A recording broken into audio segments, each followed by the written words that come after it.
Good evening, everyone. Hello, hello. A couple minutes late. Oh well, we'll survive. Yes. Yeah, sure. God, this almost tired me out. Yeah. Anyways, welcome everybody. It is Thursday night, and hope everybody's had a great week so far. If you guys are new, my name's Sean, also known as Potentially Criminal, and we're gonna be covering a bunch of stuff that happened this week. A couple interesting things, and a couple things that'll make you well, hopefully have some white pills, but then also have some black pills. So that's the way it's going to be tonight. Also, if you guys are new, we generally wait about 10 minutes or so, let everybody filter in. And if you are new, we are on Facebook, YouTube, Twitch, Twitter, and Rumble right now. Hello to everybody in the Rumble ghetto. We're also over on Locals, which if you guys aren't aware, Locals is basically like Patreon, but far cooler than Patreon because there really aren't any rules and there's no censorship. There is no determination on what you can and cannot do. And if you join over at potentiallycriminal.locals.com, you can become a member there for free. It doesn't cost you anything. So you get access to some things that are going on. But you can then become a supporter and you have access to everything. It's $3 a month. If you pay for 10 months, you get 2 free. Or if you'd like to try it out, you can use the promo code criminal, as seen down below. It's a very fun time. We do not only do I post things, but people who are part of the community can post. I put up videos there that are solely for over there. Those are for the supporters only. In addition to that, we do 2 live streams a week. We do one every Monday night about 8:30, and we usually go about an hour, hour and a half, sometimes a little longer. Just hang out, talk about things that aren't necessarily part of this stream or normally subjects that we would talk about here. And then every Thursday night after this show, we have an after show where we just hang out and relax and get ready for the weekend. So that's over at potentiallycriminal.locals.com.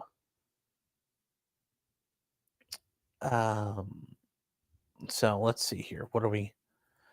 Time to catch up on some of these comments, by the way, before we get too far.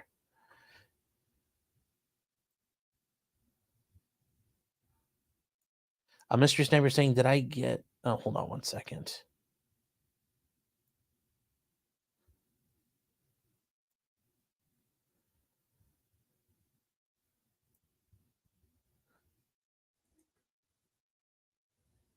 So I guess, we'll talk about real quick who got first, because that's always the most important thing. Over in Rumble, first was This Is Who We Are, with the always timeless first. And here, Jim Satala got first. As he said, I'm the only one who could find this link, obviously. Yes. And then over in the locals chat, who's over there right now? Let's see. We've got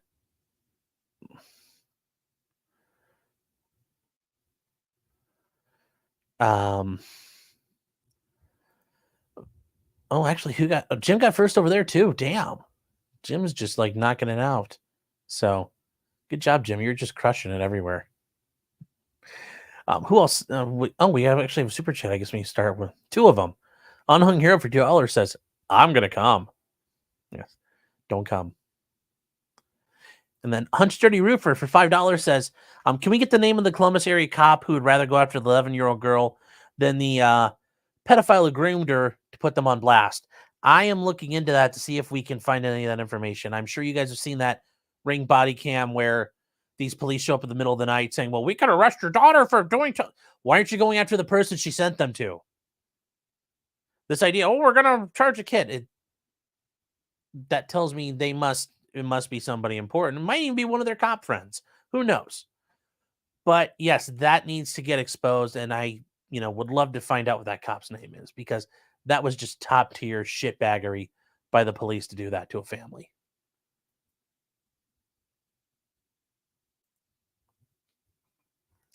Mystery Sniper is saying, did you get my Twitter notification I sent you?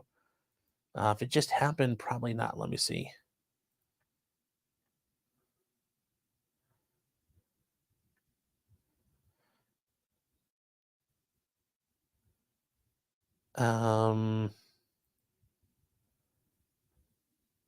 Yes, I did see Gage Grosskreutz or Paul Paul Predator being run over by somebody. I don't know. I hope he didn't press charges because as a revolutionary communist, him pressing charges is imposing the systemically racist criminal justice system against a man of color.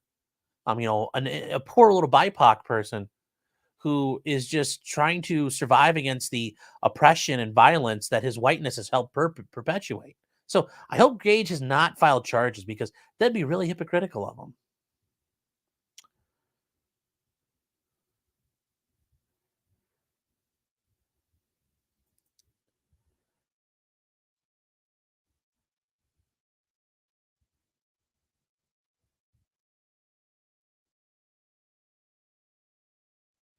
Ohio guy Mike, I see that comment on Twitter.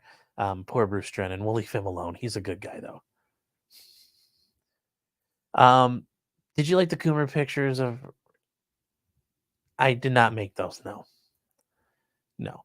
And if you guys weren't aware today, we had a earlier. Thank you, Evil Ash. We had a show earlier this afternoon at noon. Got to speak with Joshua Moon, also known as Knoll from Kiwi Farms. Got to talk about kind of where things have gone over the last year for the farms, how they've how they bounce back, what they've done, how they feel they're going forward, and then just also kind of where things are going right now with other topics in a similar area. So it's a very fun time. Actually, had a lot of fun. Hope Noel had a great time as well. And if you guys want to see it, it is available. Should be able to watch it. I'm sure there's a lot of crap people are going to be able to clip out of it. I'm sure that's already happening. But it was a lot of fun today. Parallax saying the same red shirt. Well, why would I change? I'm like, it's today. It's not from like day to day. Why would I not keep wearing this? That just seems a little goofy to me. Uh, Suomi saying day 121 of waiting in suppressor jail. Not a surprise. Hopefully it gets done quick. Graham, yes, we'll talk about that one because that's somebody threw that in a suggestion. We'll talk about the Othal Wallace case. There. Big Peacenick says, "Can I give my free Amazon Prime sub to you yet?" Maybe. I don't know. I don't know how the hell Twitch does things. I'm surprised Twitch didn't can me after having Null on today. So let's see here. Where are we? Oh, over on Rumble, Joe K84 for $5. Thank you. Saying, I enjoyed the chat with Juice today, Sean. Have some shekels from the Rumble ghetto. Well, thank you. Thank you very much. I appreciate that. There's not a way to. Yeah, is there a way to bring that up? Yeah, there we go. I'll bring it up. Well, thank you. I appreciate it. Thank you very much. Jim is saying there's something wrong with Discord. Let me take a look.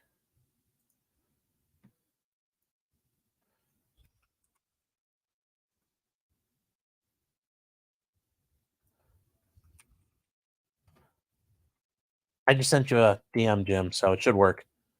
Let me know if it doesn't work for you.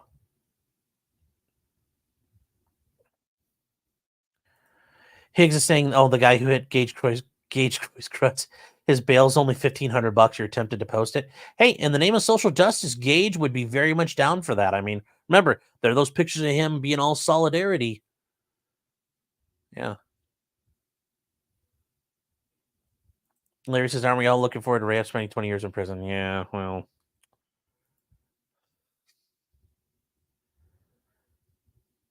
Yeah.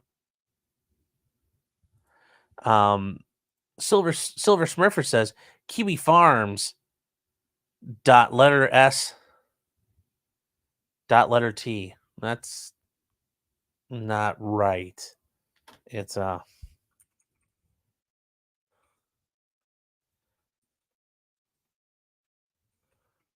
I know Noel's very big on wanting everybody to learn how to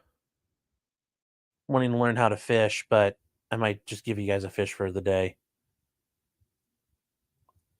So Am I wearing pants? That's you have to pay to know that one. Unhung Hero for $2. Thank you. Was saying Project Veritas Chapter 7. Yeah. Yeah. Oh, Kimbo's actually bringing up a good point. You want me to change my shirt? Donate shirt money.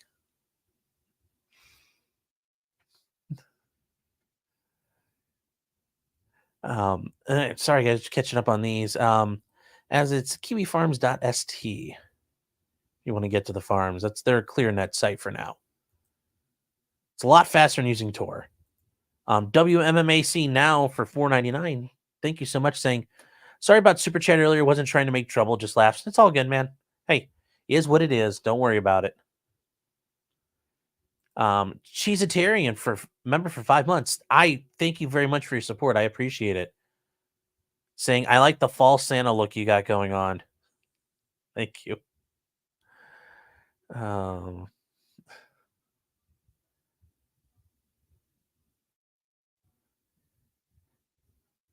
A-Dub says pants restrict creativity.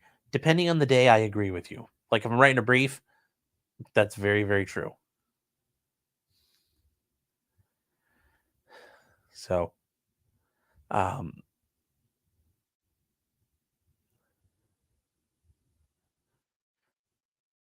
Rules, good to see you. I know it's been a little while. Wow, I made it. So, Mr. Stamper says, what was his telegram? Oh, Jesus. There's a Kiwi Farms telegram, too. I don't remember right off the top of my head. So, anyways, we're going to skip that. We'll get rolling. Might as well just get started. 2 scoops with the best dad joke about the law. What if you're writing a boxer instead of a brief? So, all right, let's get going. Oh, well, if you guys weren't aware, Ray Epps, and I'm not talking about Mike Epps, I'm talking about Ray Epps.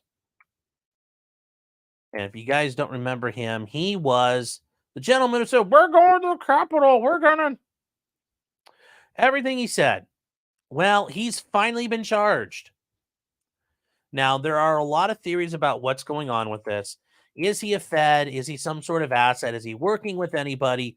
It's not really clear. Now, certainly people are going to point to this and say, aha, well, they charged him. Now he did something and we can put this all to bed. But can you? And I don't think you can because we run into other issues here. And some of the biggest ones are it's one count and that's it. It's one count of disorderly conduct. There is no obstructing Congress. There are no other issues there.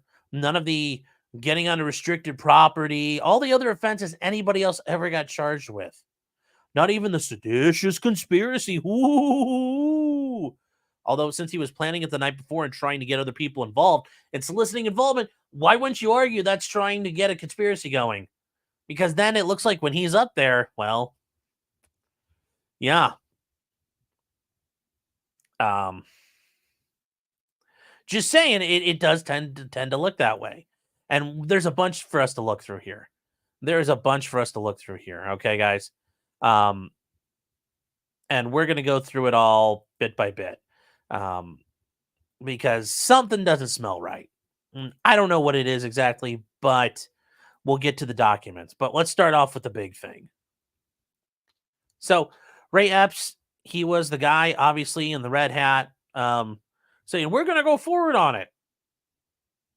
And he says, we're going to the Capitol tomorrow. And as he was out there, even admitted, we're going to the Capitol. We're going to the Capitol. Well, he was at the Capitol building. He was involved. He was on the front line. He was whispering in people's ears, who then went off and did all kinds of crazy shit. But apparently that doesn't matter. No, none of that matters. He was just disorderly.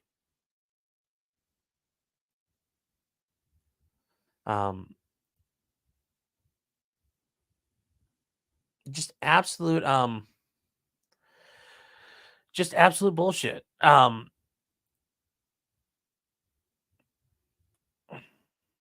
But we run into issues of what did he do and what was he involved in? Because there's a lot of questions. And one of the things that we see is that he's going to plea out to one count. And here's what I will explain to you guys. He got charged, and the information was filed on September 18th. Okay. And that one count is disorderly conduct in a restricted building or grounds. And then he pled out right away. That is planned. That is planned months in advance. That just doesn't happen. And your attorney, I don't care how good he is, can't just make that flip and flop right away. So why is that important? Well, because this was worked out well in advance, months and months and months ago. And what does that actually mean for us? Well, this is here where it kind of explains things. And this is filed by the U.S. Attorney's Office here. And it's a statement of the offense. And that, he talks about it that the Capitol was closed to members of the public. And I don't know why their thing is not, it's not in text form. This is such a weird way that the feds are doing this one. But here we are to keep reading through it. They talk about during the joint session. Okay, they get through it. They get to what's going on there. Epps' involvement in the case. Epps stood on the Black Lives Matter plaza and said, hey, tonight you can, he claims, that Epps said here, and we're far beyond that. In fact, tomorrow, I don't even like to say it because I'll be arrested. We need to go into the Capitol. So it's interesting. We talk about Owen Schroyer instigating people. We heard that last week. He instigated and riled up the mob. I'm probably going to jail for it. But we need to go into the Capitol tomorrow. And what happened there? Because, let's be real. That did not that didn't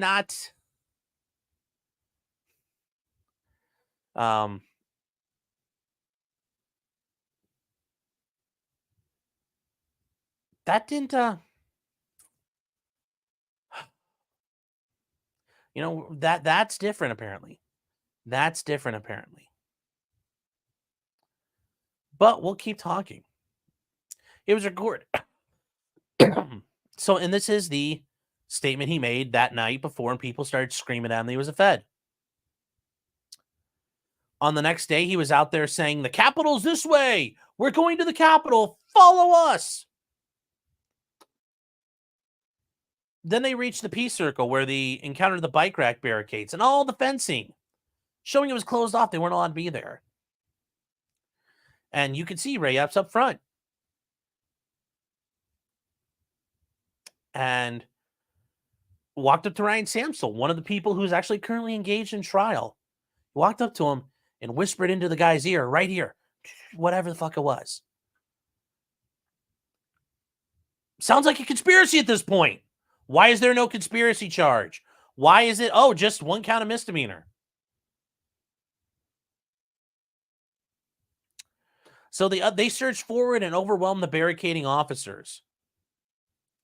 And they show the rioting breaking out, including Epps, circled in yellow, storming past the barricades.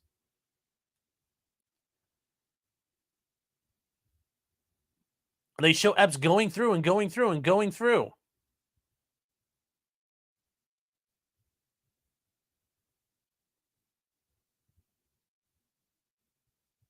Now, this part here, I want you guys to look at. This unrelated group of rioters reading the all-metal Trump sign. This is one they passed along over the top. It's this big Trump sign here they used to bash through. There have been people that were charged with felonies for participating and passing that sign along. And I think Shipwreck Crew does a great job, as much as Robert Barnes likes to kind of shit on him. Actually, God, I found a better version of this. We're switching to this one here. This is far better to read. I don't know why this one was all hidden here, but. So this is just Ray Epps. He's involved in all of it. He's standing around. What's he doing? And this is the Trump sign that we're talking about here. This big Trump sign. They use it to attack the officers and push them along. Here's Ray Epps pushing along and attacking those officers, assaulting democracy. Yet he's only getting a misdemeanor, 1 count. And he got released out on bond. A little weird, isn't it? So, yeah, here's Ray Epps. He helped push it along, helped them do it. Leaning their bodies into each other. Hold on 1 second, guys.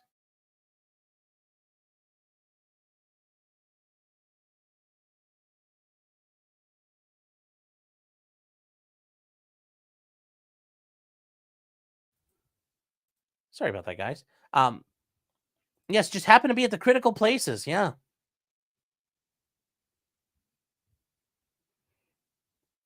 So, Silver Smurfer says, what's he doing? His job. Yeah. Well,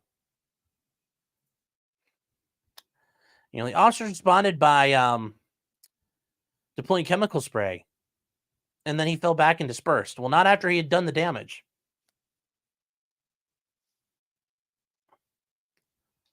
They claim that, though, before and after his participation in the sign push, he made at least 5 attempts to de-escalate.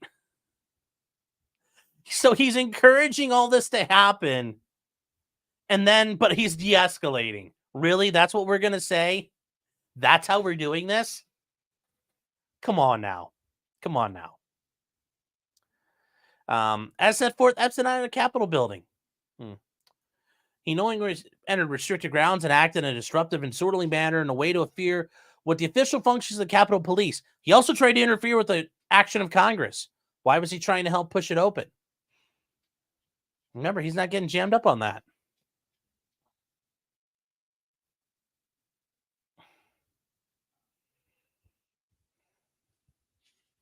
So we get through that, and they talk about it. Violence at the United States Capitol, and Epps is right away.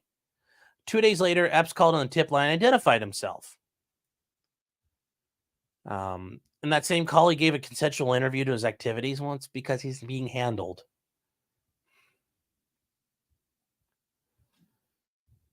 Now, this is the issue here, and this is probably what happened. I will say they probably are making a deal because he was one of the first people to come forward.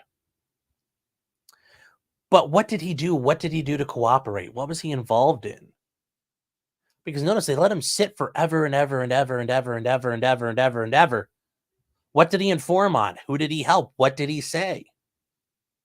Because we certainly haven't seen any information from him. He hasn't been called to the stand to testify anywhere. We don't know anything about what he did or what he involved in.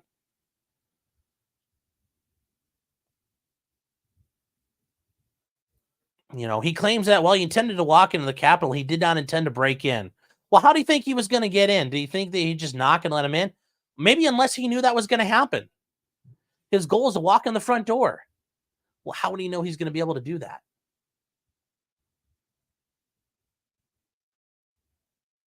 So, yeah, isn't it interesting how this happens?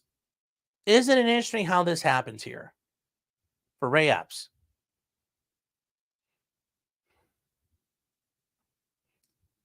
The only guy, and notice we have January 6 people sitting months and years in jail. Ray Epps showed up, he didn't get jailed.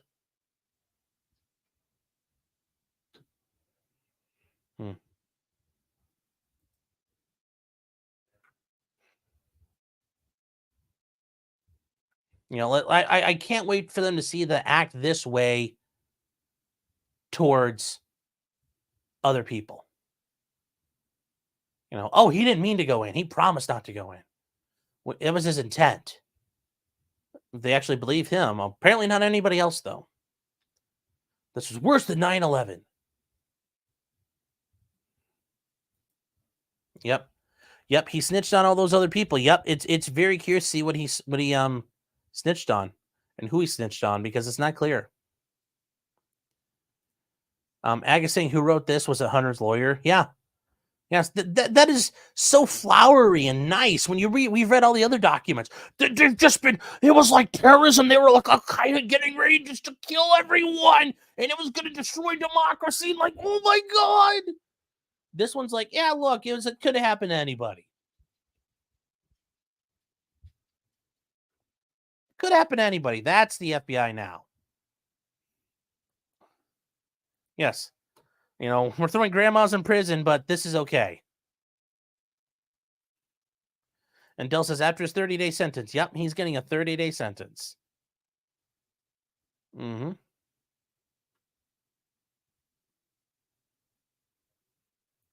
Kim Noy says, I'm always at places where riots break out too. It doesn't mean I'm a Ved. Yeah. Yeah. Squishy saying, is this going to be discussed on CFC tomorrow? I think so. I don't know yet. Would presume so because it's, domestic related.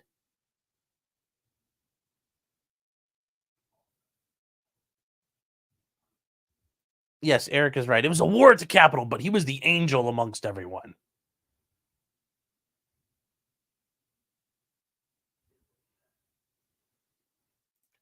Silver Smurfer says it seems harsh for Glowy. Not really, because he's not an agent. He's some sort of asset or informant. So he's got to take his lumps and he's been compensated. So this is his part of the deal. But it'll be very interesting to see what happens going forward.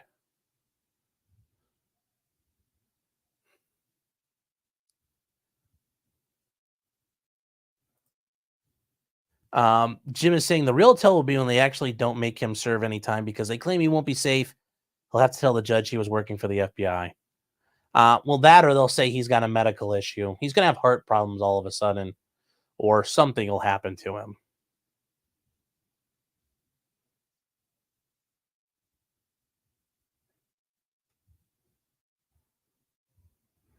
Alpha Fox saying incarcerated snitch. Hope it works out well for him. Oh, they would 100% protect him. He's in there. Brooks saying after this plea deal, does he go into witness protection? I don't know. He's been kind of like living around, wandering the world, so I don't think so. But actually, hold on one second, guys.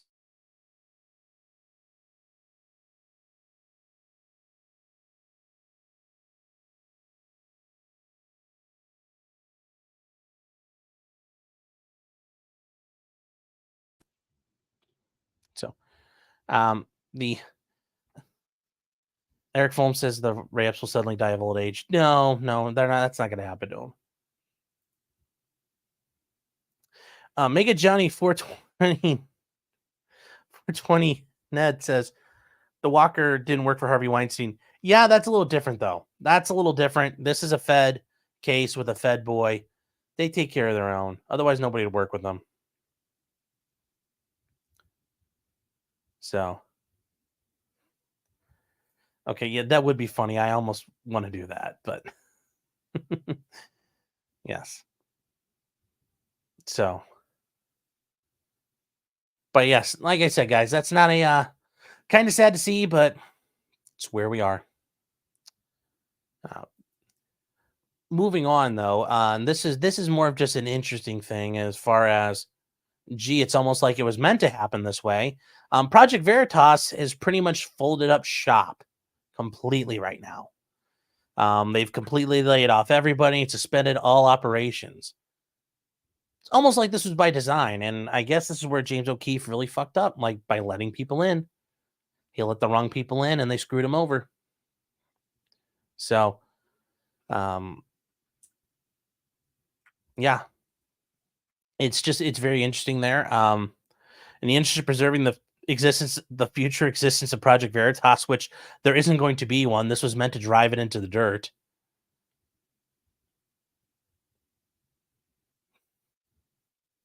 Okay, yes, funny with the Winnie the Pooh jokes. Thank you, Rumble.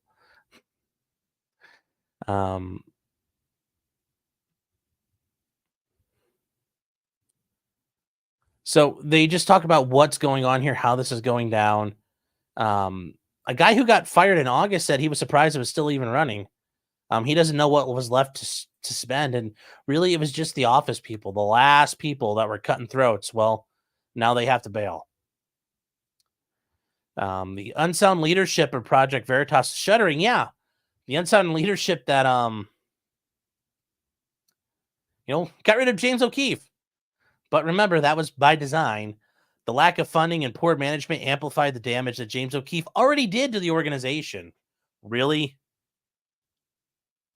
Prior to the days of Hannah Giles, who then delivered the final blow, he said, "Yeah, I'm sure that's it."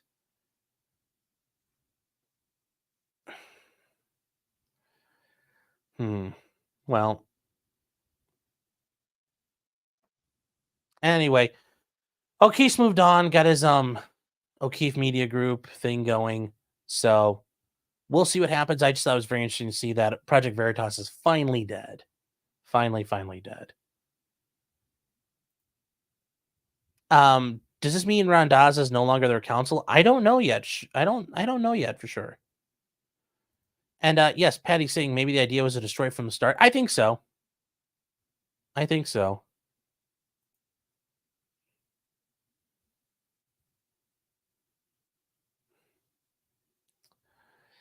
Still life. Thank you, Still life. Thank you so very much. Yes, Zero Fox is right. PV is dead. Long live OMG. OMG. Oh. Then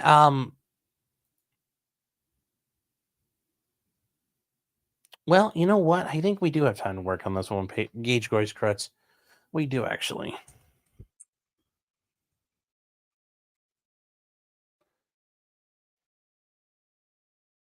And this actually came about through, well, this actually got brought up to me on Twitter through Kevin Mathewson, and people were linking from the Kenosha County Eye, which, if you guys don't remember, throughout the whole Cal Rittenhouse case was involved in all the local work there. And we'll just we'll start there with that. Del says, "My dick." Well, Gage Grosskreutz, yeah, I just can't catch a break. Just can't catch a break. And yeah, here it is by the Kenosha County Eye.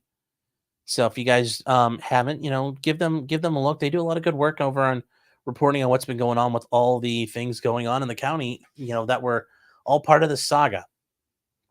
So yes, going by the name Paul Predator or Predator, maybe Predator, I don't know, formerly known as Gage Grosskreutz, being run over by a guy named Marvin Thomas. He secretly asked a judge to change his name. Well, yeah, that sucks for him. And then, uh, he was worried about being harassed by the far right people. Okay, well, he decided to give an interview about being run over, which I think is hilarious. And, he suffered a lacerated liver and multiple broken bones and is raising money on GoFundMe. But yes, his guy is currently being held on 2 felonies related to the crash and a $1,500 bond, which I'm hoping one of those bond projects knows about this and gets that guy out, because that would just be just mwah for somebody like him. Because I thought Gage was all about the restorative justice. Where so is there video? Here's the video, I guess, of this.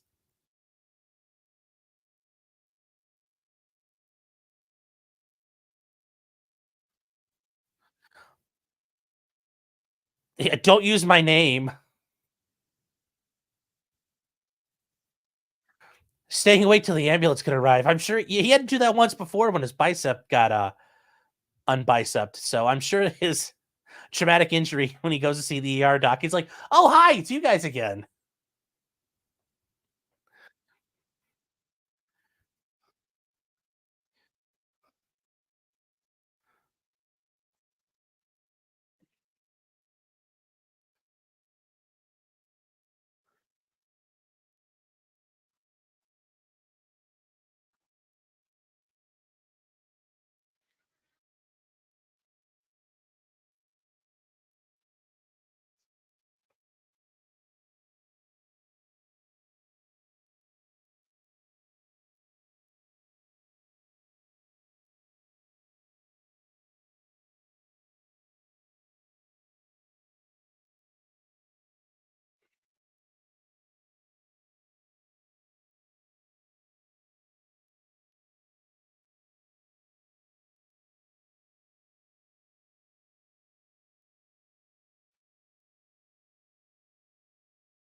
You have to hunt him down. We can't allow bad men out there, huh, Cage? Interesting.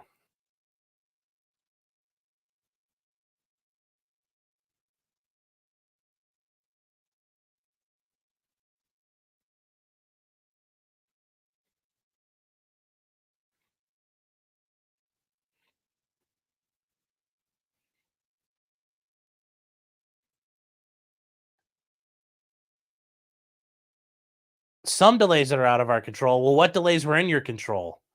You just gave that guy's attorney a lot of help.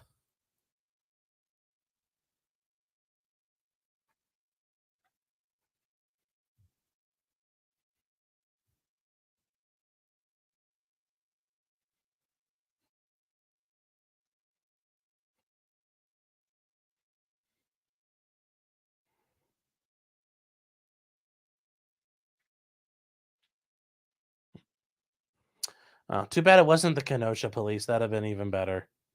Too bad it wasn't the Kenosha police. So, what you mean it's muted in no video? Are you serious? All right. God damn it to hell. Oh well, that's what I get for having a flawless show earlier today. I'm not sure why it's not playing it loud. Just trying to stay awake until the ambulance could arrive. Can you guys This hear it man now? who asked us not to use his name was walking along Brady Street Saturday, September 2nd at 9 p.m. when he went to cross Warren Avenue. Okay. I looked to my right and saw a car that had their blinker on, and they were presumably waiting for me to go through the crosswalk. A nearby surveillance camera captured what happened next. A silver SUV swerved around that car, quickly turned left, and slammed right into him. I went on top of the hood and then was dragged under and stuck underneath the vehicle for a good 20 feet. I think I've seen this before, though. When you get to here. Silver SUV swerved around that. He's trying to put his hands up. He's faking surrender again. I think we've seen this one before.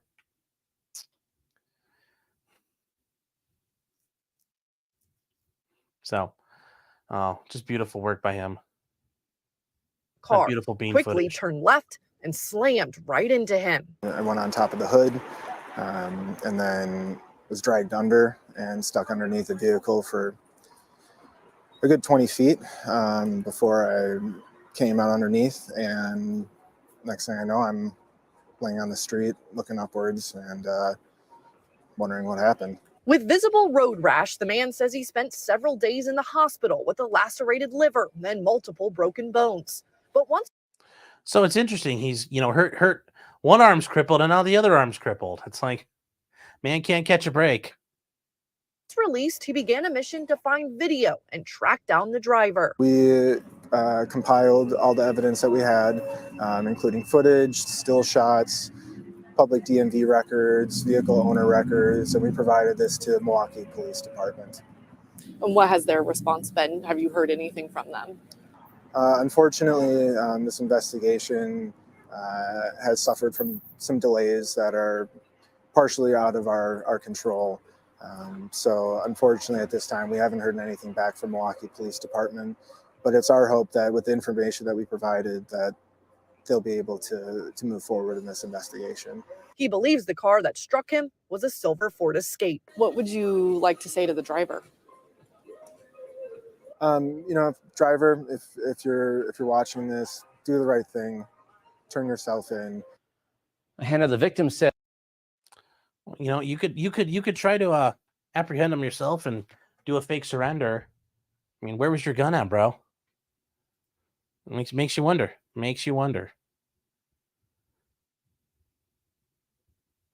Unknowing hero for $2 says Gage is lucky the driver wasn't named Brooks. Yeah, that would have been hilarious. Charlie 18 says couldn't happen to a better person. Yes.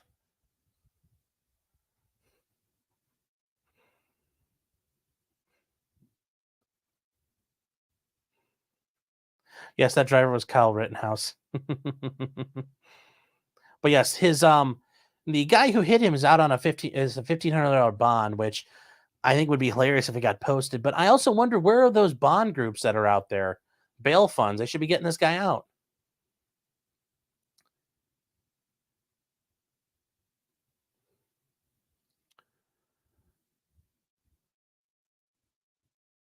The issue about the delays, though, I think are interesting. Like, what delays were there? Did you cause them? 'Cause he said some of them weren't his fault, but some of them were. So, just another guy. Yeah, this is a Final Destination theory here. I like this. He was meant to die that night in Kenosha. Now you're seeing the unknown force. Yes, death is trying to fix the problem. Yes, very, very true.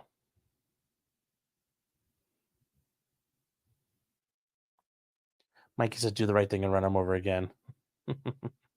Yeah. Oh, Mr. Fuck saying maybe it was jump kick guy. Yes, Eric saying it was another rogue Ford Escape. I know. They just go out of control. Eric Sean for $2, thank you, is saying this is all sus. It's sus, but it's just, dude doesn't have good luck. You should hold off on buying lottery tickets anytime soon. Mr. Squiggles for $2 says I would have backed up and hit him again. Well, oh.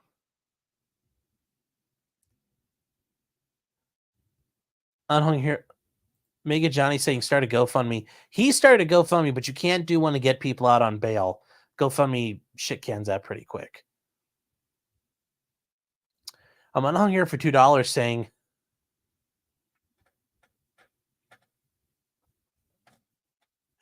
oh, this is good. Remind me to stay away from Ford Escapes in Wisconsin. Very true. I mean, that's the thing. You're in Wisconsin and you see a Ford Escape, go the other way. Go somewhere else. Go back inside. It is dangerous. Running around like wolves. It's like you see a wolf outside. Go the other way.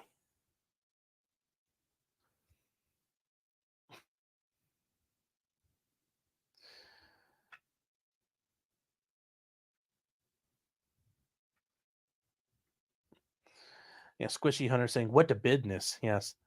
Sweet Tooth Fairy saying the third time is the charm. Yes. Ginger says, just avoid Wisconsin. Yeah. It's Trenton says, climb a tree to get away. Well, hey, it might knock the tree over. It might try to climb the tree and get after you. That might not help. And also trying to get into water, it may be able to ford water. So you have to be careful. It's like running from a bear. And you just have to be, not the slowest person. J-Rock for $2 saying, proud of you, Sean. You brought Deer Feeder on. Well, thank you. I appreciate it.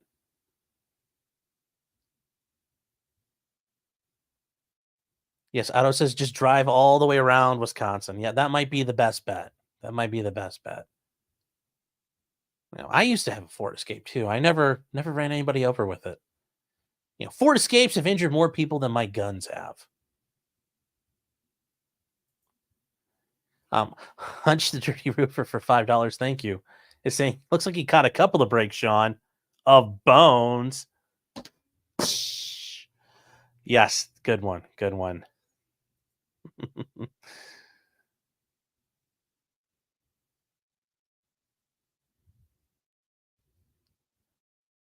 Blue Fire says yes. He climbs the tree to get out of the way from the car, and lightning hits the tree and it bursts into flames. Yeah, he can't catch a break.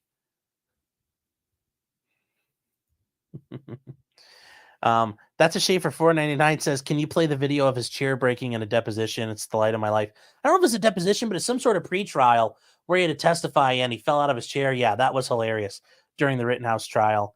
And then you could see Kyle in the back laughing his ass off. So.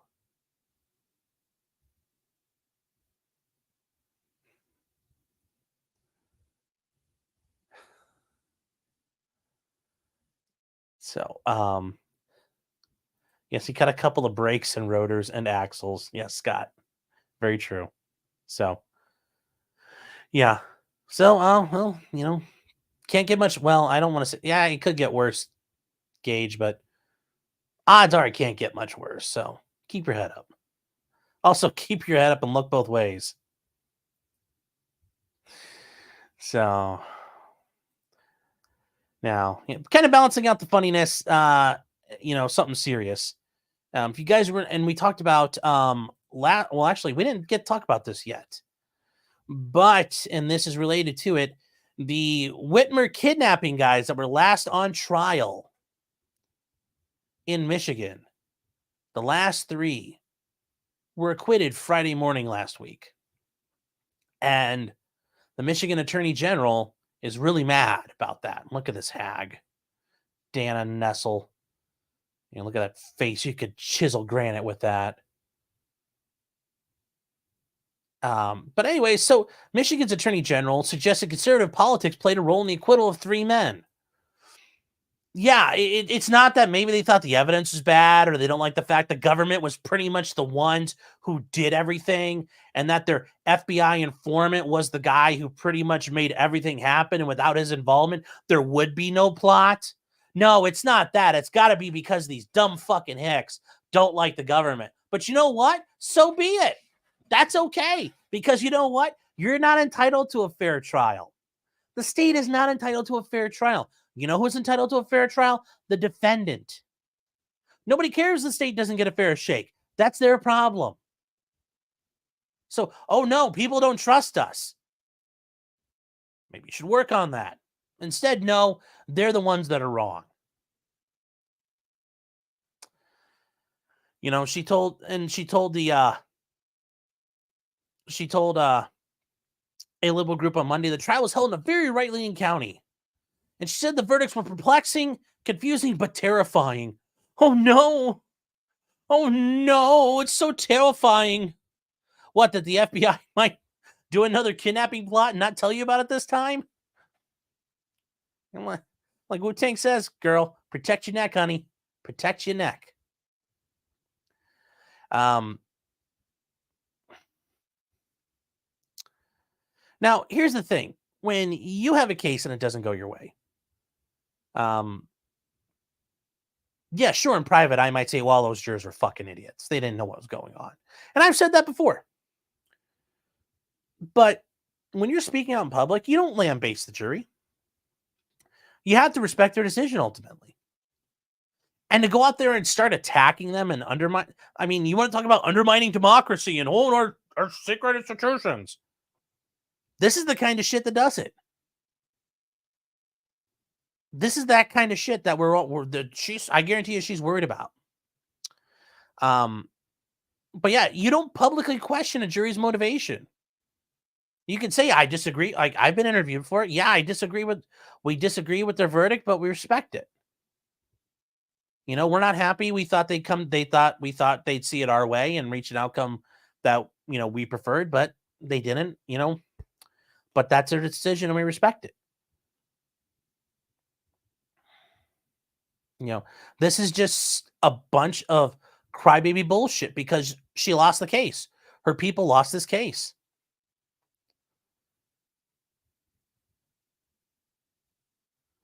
But yeah, the 3 guys, the Knoll, not those Knowles, not our boy Knoll, but William Knoll, Michael Knoll, and Eric Molitor were found not guilty of providing material support for a terrorist act and gun charges, and they were the last.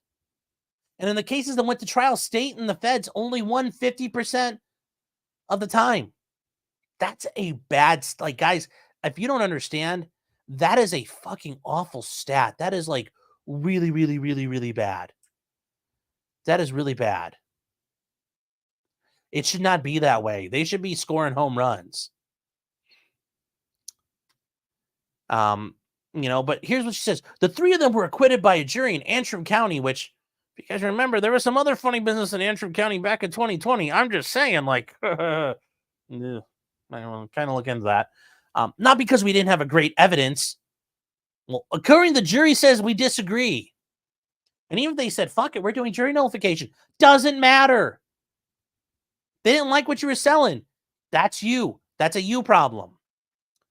But because it seemed to me as though the Antrim County jurors in a very right-leaning county were seemingly not so concerned about the kidnapping and assassination of the governor.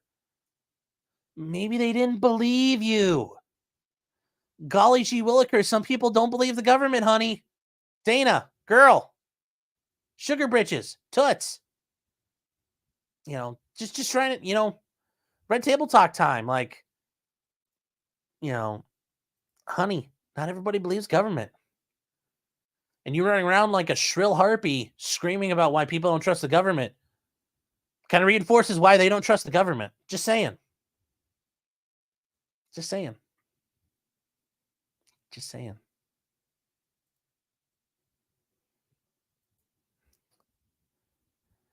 And it's funny because the U.S. attorney who was there when the FBI broke it all up had said this was completely inappropriate. You know, and you know, he says it's especially true here where the Attorney General's office selected these jurors and agreed to have them serve. And yeah, that's the funny part. The Attorney General's office picked those jurors. They sat through, they did voir dire, not voir dire, voir dire, voir dire. We use the language of my people. From many moons ago, across in the Loire River Valley, the descendants of Vercingetorix. But they selected this jury, and he selected it and it doesn't go your way, especially when you're the prosecutor. Fucking crybaby bitch bullshit. Come on now. So, if people cannot be impartial, they said so, and they said they would. I mean, are you now not gonna believe the jurors that you spent all that time investing in? Oh. And this is the part here. Dan Chappelle, who was the FBI informant, who was one of the fucking piece of shit boomer scumbags in their area, who heard about it and like, I need to go to the FBI. Oh, and we talked about this actually back in my Whitmer kidnapping plot video that I did. Well, speaking of many moons ago, God, it feels like it was forever ago. Let's bring it up. Where is that bad boy? I'll bring it up here.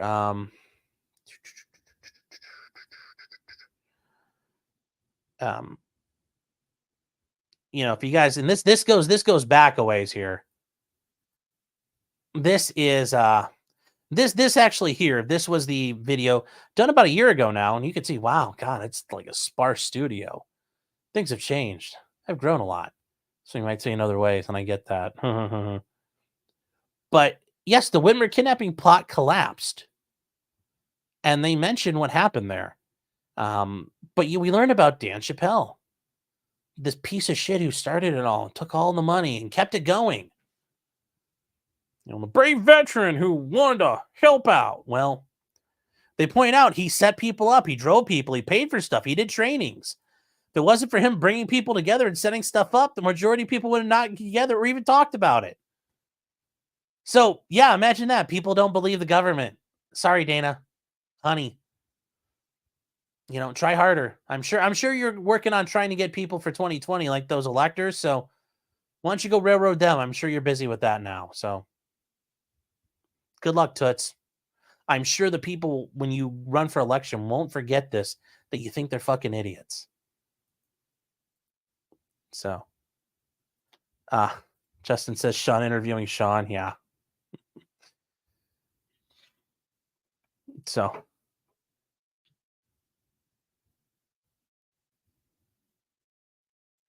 amateur iconoclast saying, I bet the jury's going to be harassed by the state police now. It could be. It could be.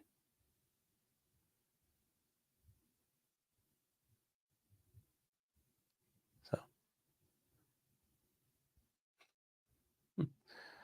red table talk. So we're going to cuck Will Smith again. Yeah.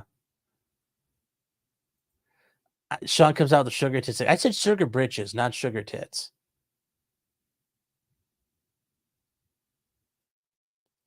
Blue Fire says absolute woman moment. Yes. Yes. Jacob Castro says, yes, Radix Ferrum. Yeah, Christina over there, you know, covered their whole trial that was going on. And yeah, I'm sure, I don't know if she's heard about this yet, but it's absolutely hilarious how much they're losing their mind over this. Catherine Case says, when is an attorney allowed to insult a jury? Well, there's nothing really stopping them. That's not impossible. It's not seen as professional. It's just not seen as professional. So it could happen. Just another guy says, how do you get on the FBI list? I want them to send me a honey trap to spend a night in a motel. You don't want to get on the list. Don't worry. You'll find your way onto them enough. So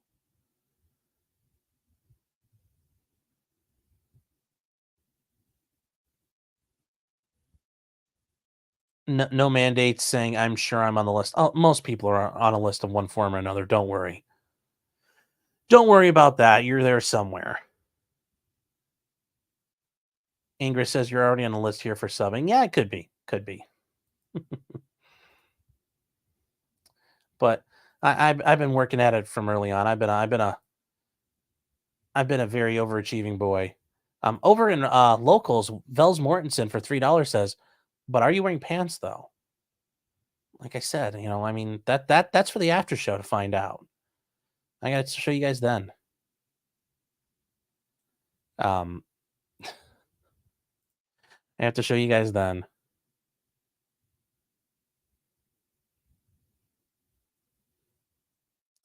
Goalie says, what if our names were touching on the FBI watch list?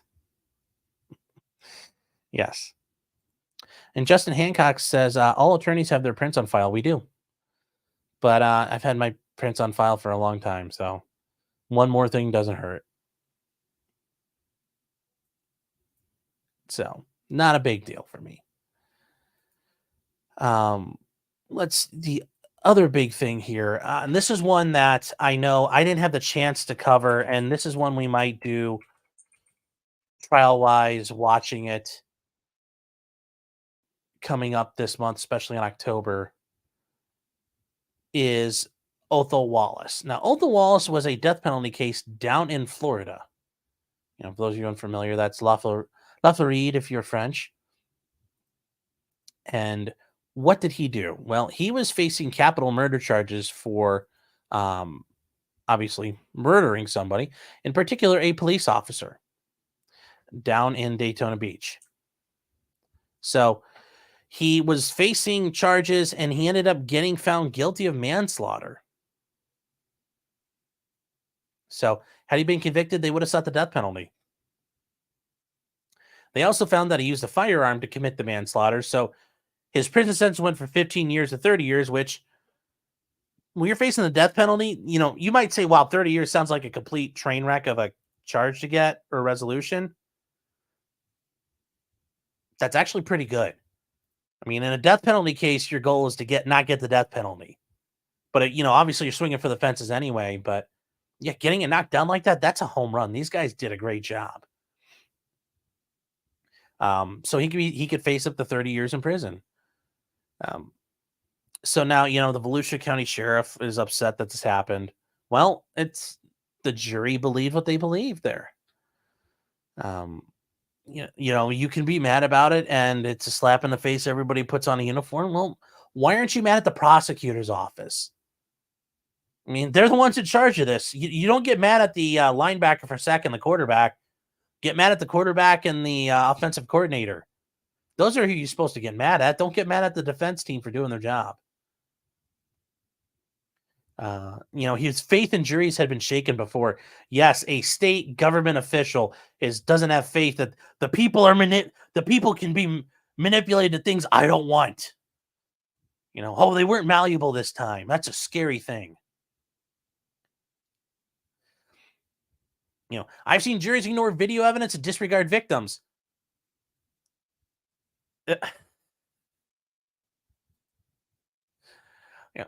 Sheriff Cooter, let me give you an evidentiary lesson here. As a juror, you can evaluate evidence and you're allowed to assign its own credibility and weight. You're allowed to say, is this credible? Okay. Is it credible? Sure. How much weight does it have? That's up to you as a juror to do. So, I mean, I don't know what the fuck you're looking for here. I mean, sure, you're not like this. I get it, but I don't know. I don't know what you're looking for here, man. So, you know, all the sheriffs in the area were upset to do it. Now, I will say this: this guy says, and this is another sheriff saying, but I recognize juries have a difficult job, and I don't agree with the decision. I support the system. That's what you have to say. That's an adult answer. That's an adult answer. You don't whine and cry. But yes, his attorneys are right. This is extraordinary. I'm not familiar of a case where somebody has been accused of murdering a police officer and only been found guilty of manslaughter. Yeah, like I said, this is epic. This is huge. This is huge. So that is what the argument was. And there was an argument that basically he was in fear of his own life and that he thought he had to protect himself. So he killed the officer. Now, like I said, we'll watch the trial coming up because I do have access to it. Very, very interesting. Very interesting trial. And I don't know how you fuck this up if you're the state. I mean, they had a pretty good case. I don't know why they I don't know how and why they messed up, but they could, and they did. So it's a very interesting case, and there's a lot to it. So that's why I'm going to kind of leave it where it is for now.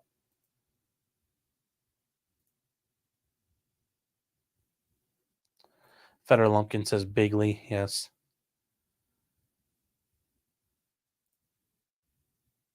Sir Fist says mute the body cam, Sheriff. Fuck says one Lizzo of weight guarantees a conviction.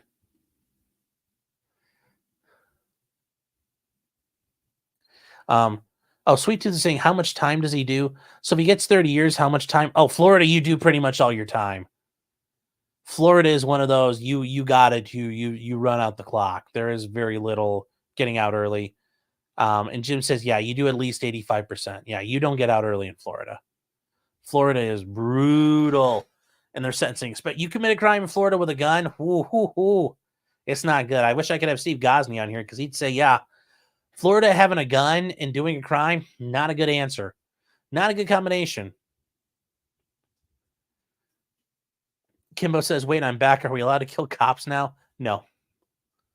Nope. No, not.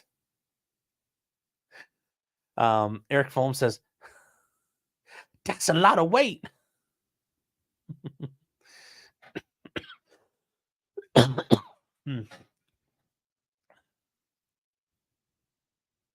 You guys are,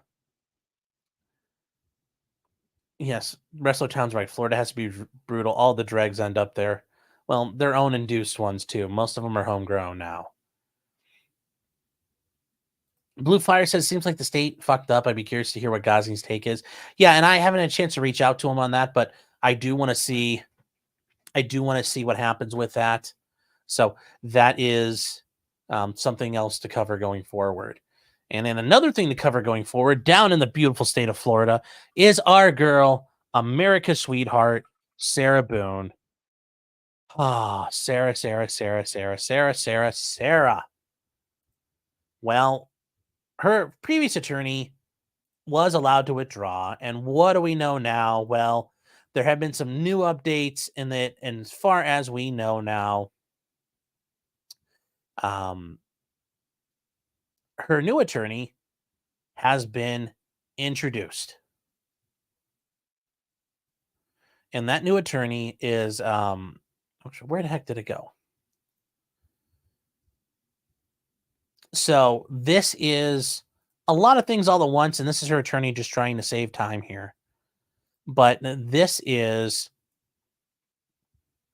from her attorney. Now, this is her defendant's notice of appearance, demand for a jury trial, written plea of not guilty, notice of intent to participate in discovery, demand for discovery. It's all one thing at once. You call this like an omnibus motion in some states. So her attorney has to do this. Why? Well, part of it is you always do your job like this. If I got brought onto a case, guess what I'm doing as soon as I get there? I'm filing a notice of appearance. I'm seeking all that stuff. Why do you do it that way? Because you can't risk missing something. So you file for discovery. You've demanded jury trial. Well, how do you know the other guy didn't do it? You don't. And even if he does, you always do it. That way you never miss it. So that's why you're seeing all this duplication again. And also, it's just far easier to say, hey, give me discovery. Well, because then they can't say, well, we already gave it to the other attorney. You didn't ask for it. You know, they'll go, Sometimes the prosecutors would. So it's easier to do it this way. So this is the entire discovery motion here and request. We get through all of that. Boom, boom, boom, boom, boom, boom, boom. And then we get to who it is. Winston E. Hobson is her new attorney. So hopefully he will be out to see Sarah soon. But that is where that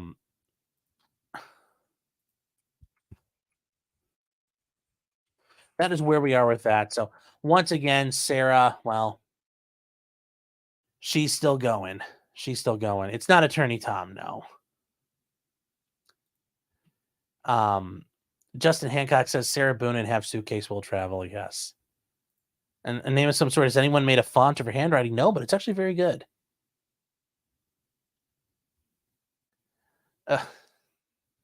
Eric says Sarah Boone, the suitcase sweetie. Sweet 2 saying this is number 7. Actually, no, this is this is 8. This is 8. This is 8. So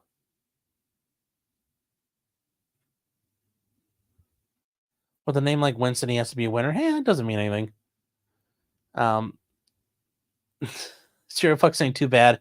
Attorney Tom could probably fit in the suitcase without a problem. Oh. So it'll be interesting to see where we go from there. It'll also be interesting because there was the issue at her last hearing. They brought up, and it was actually a good point. Well, there's a new attorney coming on board. Is he going to use the same experts? Is he going to pursue the same defense before we spend all this money? So in the meantime, the court's kind of held off on all that because we don't know what's going to happen. And yeah, it will be interesting to see what this new attorney does and see what's going. And then, yes, Porcelain Thunder, you're right. She's got this trial in the bag. Oh, boo. Those are horrible jokes. Horrible, horrible jokes. Okay. Now, this is one that I had not actually been following this too much. Actually, over in Wells is saying Wells Mortensen over in Locals for $2 is saying, thank you, by the way, saying, okay, maybe do not show us your pants. You already asked for it, so too late now, man. Too late now. You know, you could say, no, Mr. President, it's too much winning. No, we must keep going. You must take it. To quote the great emperor. Now, this is actually an interesting case. It'll be very interesting if this does proceed to trial. And this is the case involving Mark Dial. And it's a Philadelphia police officer, and he shot a guy named Eddie Irizarry. Now, what happened? Well, he had been out on bond for a shooting. And he is accused of murdering somebody, Eddie Irizarry, during a police stop. And the idea is that he didn't have the right to use deadly force when he did. Now, we're going to do the body cam in a second, but the judge revoked his bail that was already instated. Now, that typically doesn't happen, but the judge can modify your bond either in a positive way for you, meaning he can reduce it, or he can also increase it. Now, in this case, Dial hasn't done anything. He didn't show up to like something drunk. He didn't make any statements. He didn't commit any actions. He has not done anything. The state has just made an argument, and the judge said, you know what? I agree. I'm raising your bond. And in this case, by raising it, he revoked it. So he raised it to the point of no bond. Now, he's a after his initial arraignment, the DA asked the judge not to grant bail, but that didn't happen. He turned himself into police, which is a very big deal when you're trying to argue, hey, I should get bond. Look, I showed up. I surrendered. So that is a point there. Now, their argument is that cash bail is inconsistent with the Constitution. Now, that's a very interesting argument from the state because normally they'd say, oh, well, you have the right to pay to get out.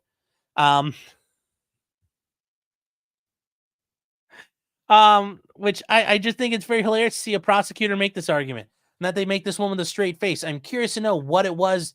Why is it inconsistent? What part of this is wrong, prosecutor? They also argue it's well as inconsistent for a defendant who faces the possibility of life imprisonment. Now, that is a fair argument that, well, he's facing life in prison, he might flee, but he's also presumed innocent. So why isn't he entitled to some bond? He was able to post it. That's why they're mad. And why are they mad? Because the family's mad. And, one of the dead guy's aunt is, why is somebody who charged a murder out on bail? And they're upset. Well, because people are on bail for murder charges all the time. Happens all the fucking time. All kinds of crimes people get out on bond for. This isn't new. This is just people bitching and moaning and caterwauling. And, well, prosecutor's like, oh, God, we fucked up. We better fix this. So, his attorneys are disappointed, but they believe that he'll be out when there's a preliminary hearing. And they're going to try to get him out again. And I think they've got a great argument that he's entitled to post bond. So it'll be interesting there. There's another story here where they talk about what happened. He had he had posted 10% of his $500,000 bail, which I'm surprised he got a 10% on that, because normally your options are cash, surety, or 10%, meaning you could straight up pay all the cash, like Randy Moss, cash money homes. Surety, you can get a bail bondsman, and they require 10%, but you don't get any of it back. Or if the court allows you to post 10%, you can post that 10%, typically with the court, and then you're free. Now, I'm surprised he got a 10% on this one, and, I could see that going away. So, but prosecutors claim the Constitution prohibits bail for offenses carrying a life term, or if there's evidence the defendant poses a threat to the community.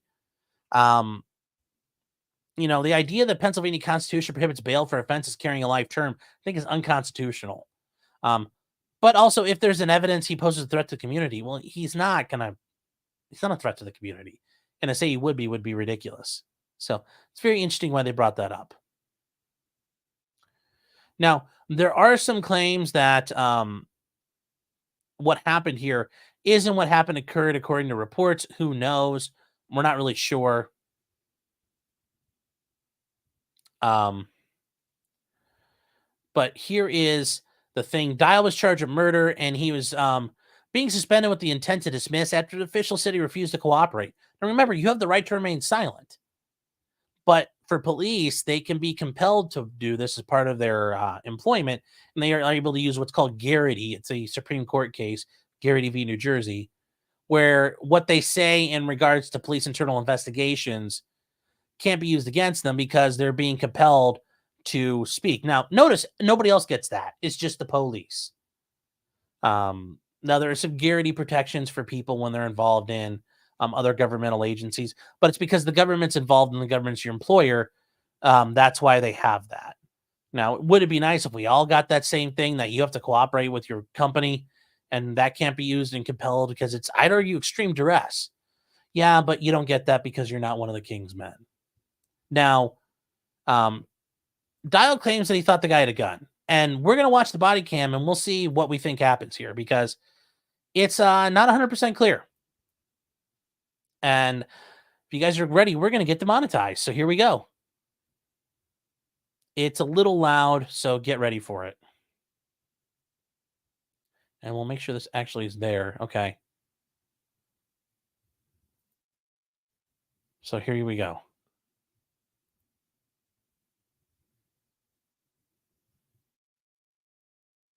Now remember, at the beginning, it's not going to be loud. Show that fucking... I'll fucking shoot you! 413, shots fired, 100 West Willard. Get your hand up right now! The officer, please. Sorry, one dress well. It's just the officer. Now this one's very like it happens like boom, like that. Now I think police would be very well served to not do the whole scream "I'll fucking kill you." That doesn't work really good. That's not a good look. But when we get to here, he's claiming that the guy was reaching for something. He thought it was a gun. So Show that fucking. Show that. Oh. now you can't see. He's got his hands down. There was a knife or something in the car, and I think the state is arguing, well, he pointed a knife at the guy. Well, it's behind glass. He can't hurt you with it. So why'd you shoot? But this guy's claiming I thought he was going for a gun. I'll fucking shoot you! 413 shots fired, 100 West Willard. Get your hand up right now! The officer, please. Sorry, one West Willard. It's just the officer, please. Sorry, one West Willard.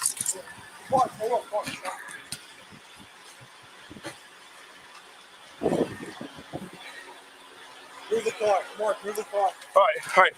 All right, 413. Those cars, please. 100 Willard. All right, first car location with condition. Give me the hit.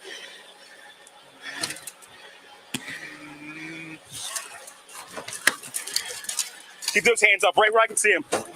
This is the one thing I hate about police. You shot this guy a bunch of times, and he's like, and they're dying. Keep your hands where I can see him. I don't think he can even hear you if he's actually alive at this point. His brain's probably firing its last impulses. But, like, come on. I hate that shit when cops do that. Keep those hands up. Yeah. All right, so was it East Willard or West Willard? West Willard. All right. Break the window, Mike. Just use your fucking ass.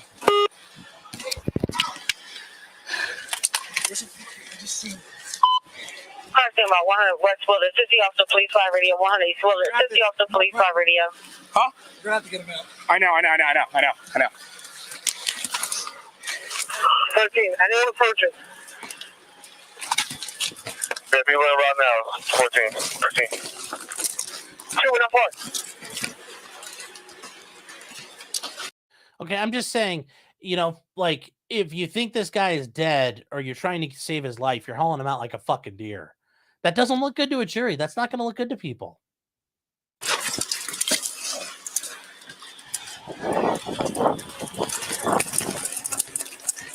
I mean, they're walking him over. If that was one of their buddies, they would have, like, firemen's carried him. They would have been doing first aid right there. They'd have been hustling him down the street. Like, this isn't a good look. This isn't a good look, man. All right, you want on location with 13? Scoop now.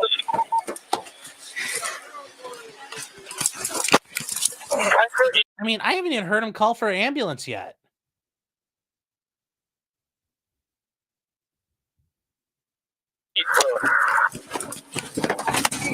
I'm sorry, east.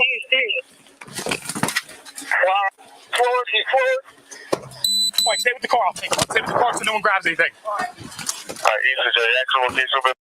Now, apparently he's taking him to the hospital, but listen to this last little bit. Like, I don't hear lights and sirens. So, 100 East Willard.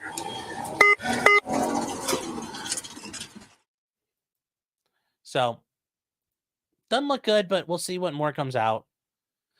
Susie says, what are they doing? Well, I think they realize they shot him up and they're trying to get him to, some sort of medical assistance, but I don't hear him calling for an ambulance or anything. So, Patty says, they find a gun? No, but they found a knife in the car. Mikey says, police in Philly will transport in their patrol car, and that's fine.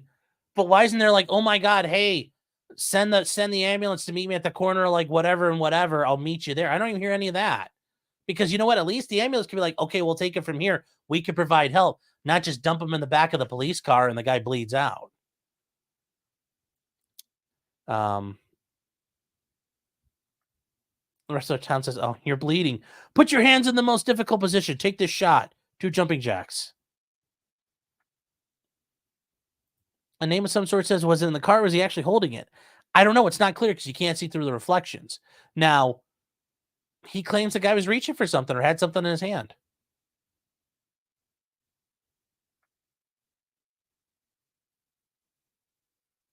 Toothless says, I treated the moose I killed with more care.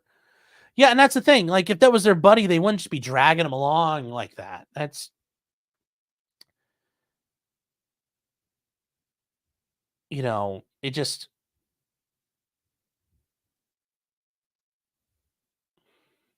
you know, I don't know. It's not a good look, but hey, you know what? Here's the deal. He's innocent until proven guilty. We'll see what happens going forward. There's, you know, that's,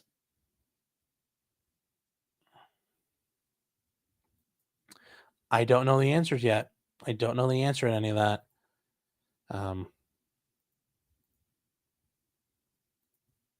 Where are we? So yeah, that's Mikey saying the ambulance takes forever. The hospital's 2 minutes by squad car. Okay, and that might be the case. Sheriff Flex, maybe the cop saw his gun in reflection. It could have easily been that way. Sweet Tooth saying he jumped too fast. Maybe. We'll have to see.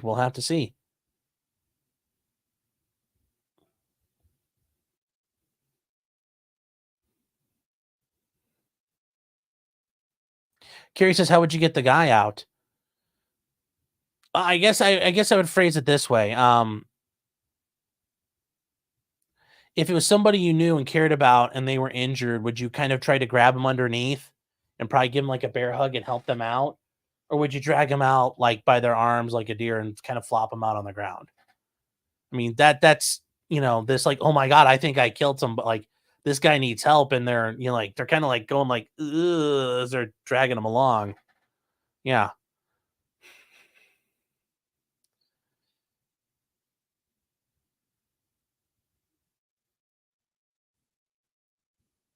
So Carrie says fast. Well, yeah, but that wasn't really fast. They, you know, like I get putting on the gloves. I get that part, but it's like, they're kind of like, it wasn't very impressive. You don't know if he's got cooties. I wouldn't hug him. I understand that, Reform, but it's, you know, the idea of like, he's kind of just dragged. It's like, yeah, well, I mean, it's, you did the damage on this one. You bought the ticket. You're on for the ride there. So, Midnight Toker saying that dude weighed about 90 pounds. Yeah, that guy was really little. Surprisingly, they were just manhandling him, which was actually impressive. They were doing all that, but so, like I said, we'll see what happens.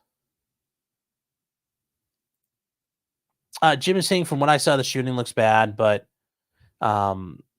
first degree murder is an overcharge. Yeah, I think it's probably manslaughter at most, if anything, but might not even be that. We'll see. And Reformed is saying, yeah, some cooties are forever. Yes, they are. Yes, they are.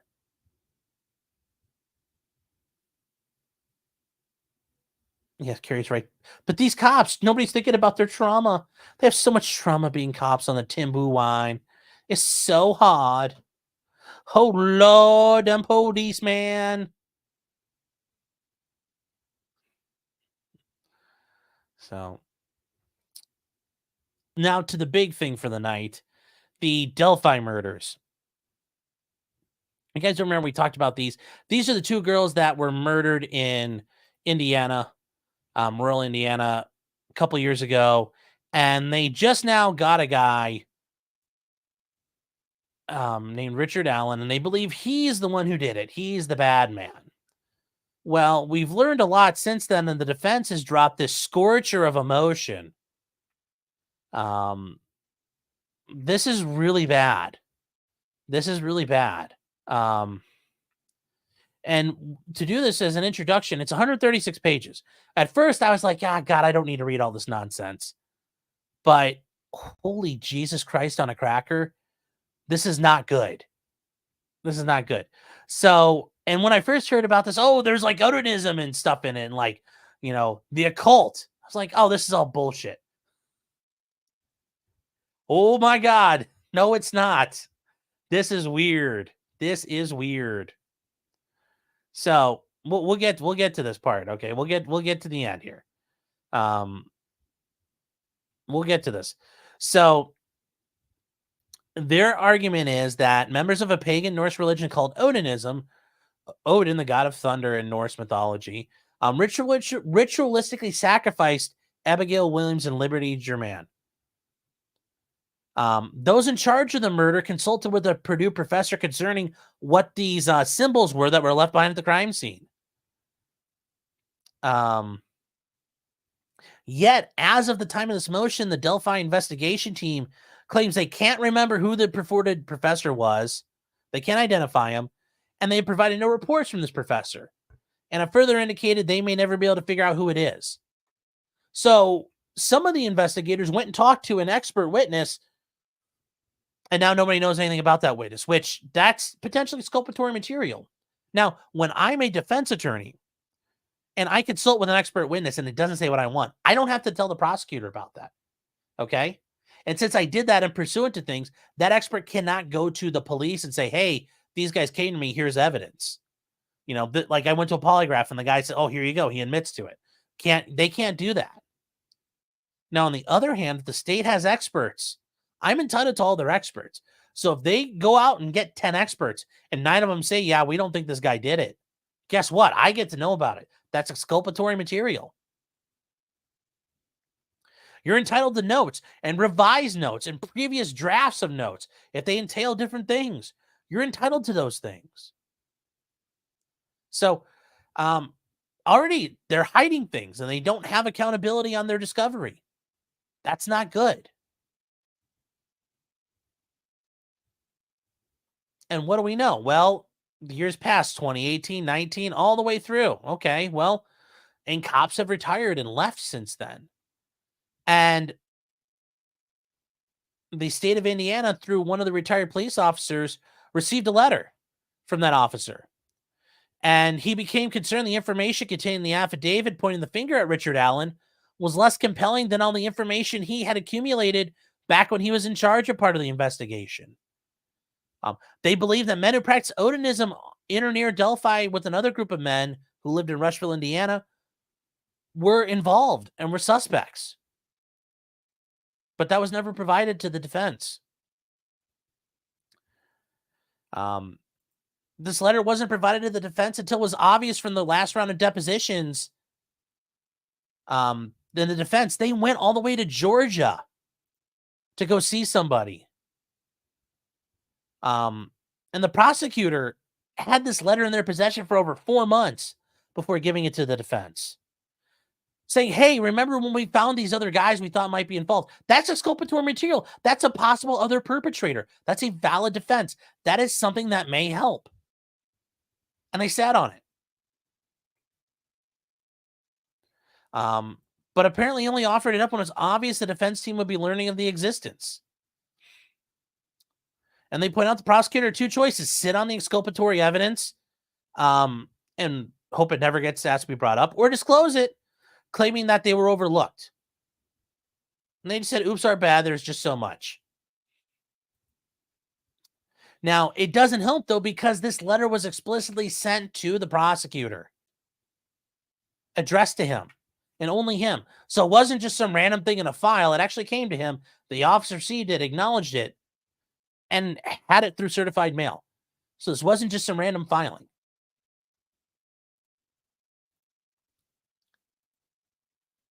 And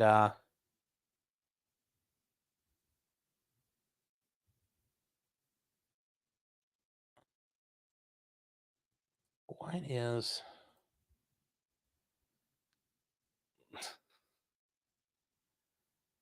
You guys are hilarious here. Yes, Sir Fist says harmless error. Did everything go down for me? Did the locals go down? I don't know. Let's see here. This is weird. Did everything kind of shit the bed? That's not good. Hold on, guys. We need to figure this out here. No, I think everything's up, guys. Everything should be fine.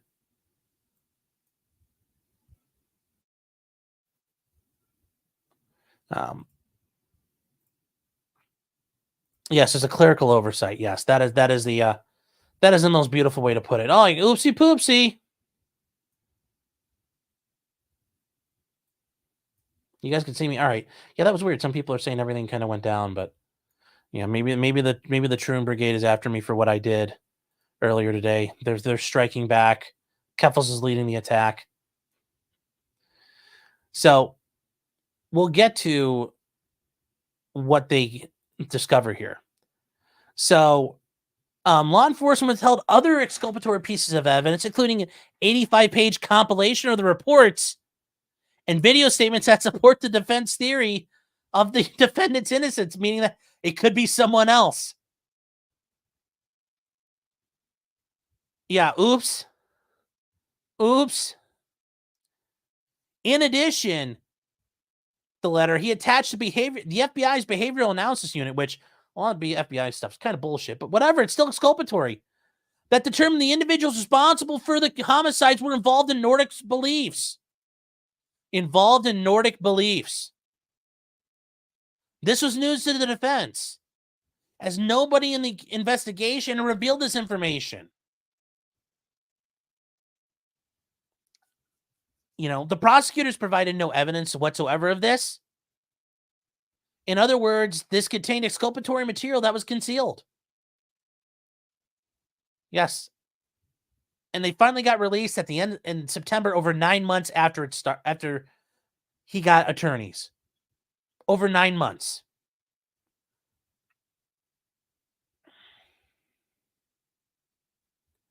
And we get to what's going on here.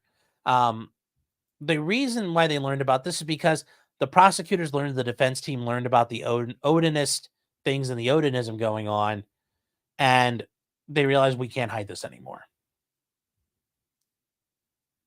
So, what do we know here? Now, this part here I bring up. They're bringing up, well, the sheriff didn't include all this in the search warrant. You don't have to put exculpatory material in a search warrant. That's not required. So, that part's not true. You don't have to include all the things that may not get the person involved. But here's stuff we didn't know. That sticks and tree branches were deliberately, carefully, and proficiently placed on each girl in certain arrangements mimicking runes, as used in the Norse language. Okay, and one of the branches was cut off cleanly by a electric saw, providing proof it was done ahead of time. And then the blood of Liberty Germain was used to paint to mark a tree with a rune that looks similar to the letter F.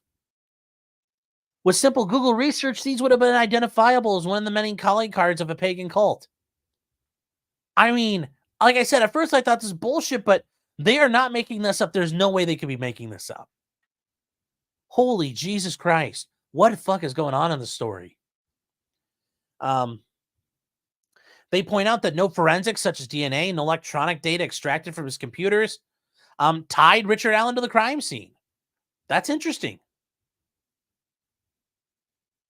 And then they failed to pursue the Odinist links. Now, this right here, guys, oh my God, this is insane. The police didn't do this. Okay? An Odinite, so somebody who believes in Odinism, from Logansport, Indiana, named Brad Holder, posted on social media images mimicking the very runes found at the crime scene, which were unreleased and unknown to the public even to this day. Okay, who is Brad Holder? He's an Odinite whose son Logan had been dating Abby. He was dating this guy's kid was dating one of the girls who died. Holy shit. Wow. Wow. Wow.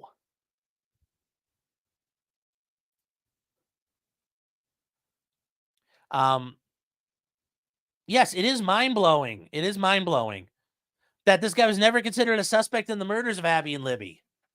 And he was cleared as a suspect all the way right at the beginning in 2017. You know, that they claim it wasn't necessary to continue looking for this guy. 15 days after the murder, they cleared him. And they already knew he was the father of the boy dating one of the girls. And the cops are like, oh, good enough for us. Good enough for government work. Chief Wiggum style. Nice work, boys. I mean, holy cow. Yeah, and they point out, like, this guy's Facebook would show that he has an absolute obsession and fascination with runes. Well, if you believe in Odin, you have to. That's kind of like how it goes.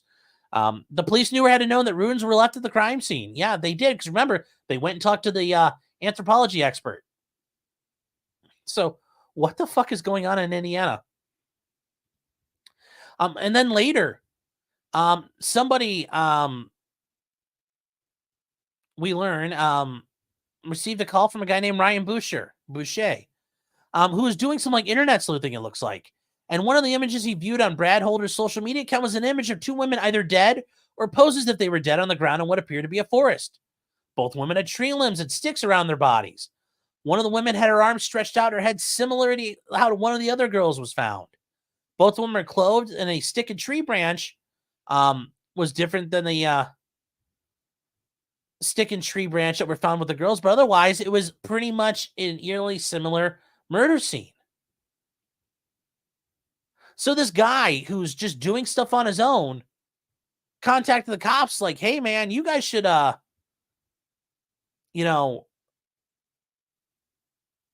he contacted the sheriff and said, hey, you guys should look into this. And the cops were like, don't worry about it.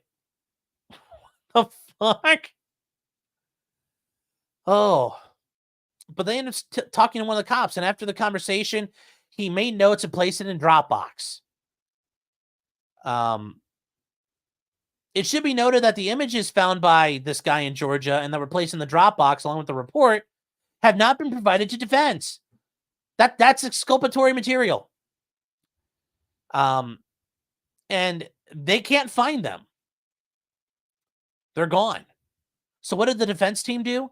They went down to Georgia to meet with this guy. And now they have possession of those images because for some reason, this guy saved them. Thank God he did. You can say, here's what I sent to the prosecutors. Here's what I sent to the police.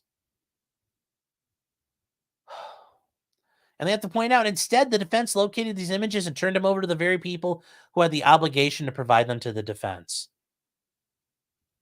Been in that spot before myself that I've had to do the state's work for them. I mean, I don't know about you guys, but this is like, what the fuck is going on?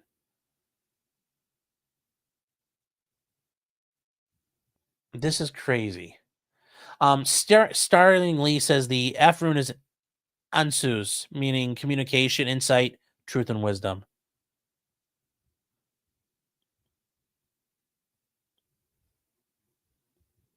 So,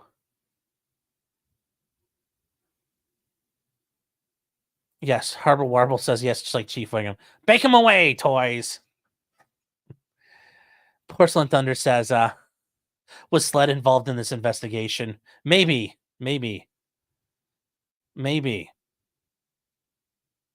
Reform says crime scene photos would help. Yes, well, I think that's like they're pointing out like the prosecutor is not making the defense is not making this up here.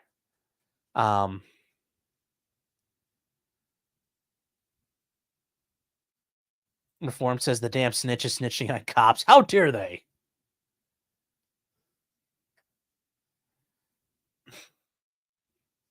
Yeah, this is just absolutely ridiculous. And Justin Hancock, yes, going off of the Sled team, yes. I found the girl's brain water. It was just so awful seeing that brain water everywhere.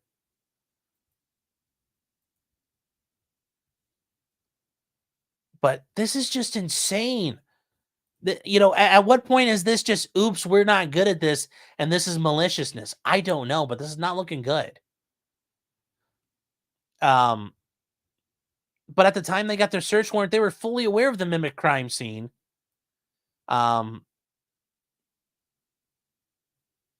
yeah, and they didn't point out, like, we have another prime suspect. This is just absolutely horseshit, guys. It's absolutely bad. So there's all kinds of problems. You know, they talk about these other suspects: Elvis Fields, Patrick Westfall, Johnny Messer, and Rod Abrams. They claim that one of these guys confessed to his sister he was involved in the murders, providing intimate details which he would have only known had he been there.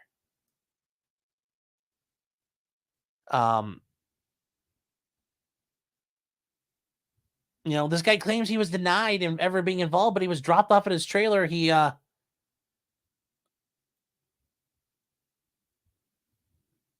you know, he says something that is just absolutely insane, that he asked the police officer after he got home from the police station, hey, if my spit's found on one of the girls, but he could explain away, would he still be in trouble?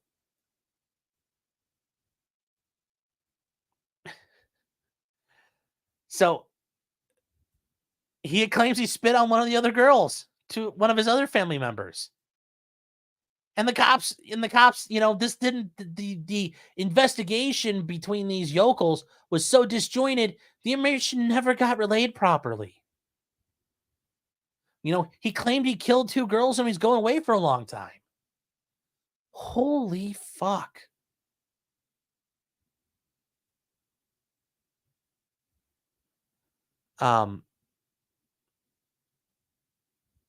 You know, these guys all had shady alibis. It's just, it's so bad. This guy's sister, Elvis's sister, passed a polygraph when she said, this is what he told me.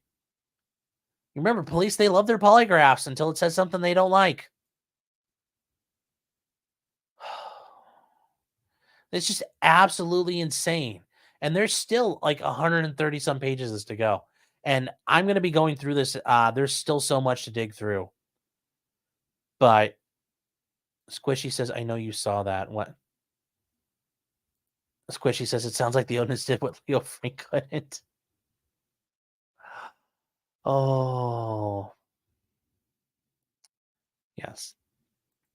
Goalie says, man, and if this guy is innocent, his life will be ruined forever by this. Well, remember, what did Richard Allen do? He was a dumb fuck. He went and talked to the cops on his own. He volunteered evidence. He gave them things. He let them look through stuff. This is why you don't talk to the cops. Because they may have it wrong, and then they fuck you in the ass. And then what happens? Oh, well, sorry, man. No harm, no foul. So don't talk to the cops. You don't help them out.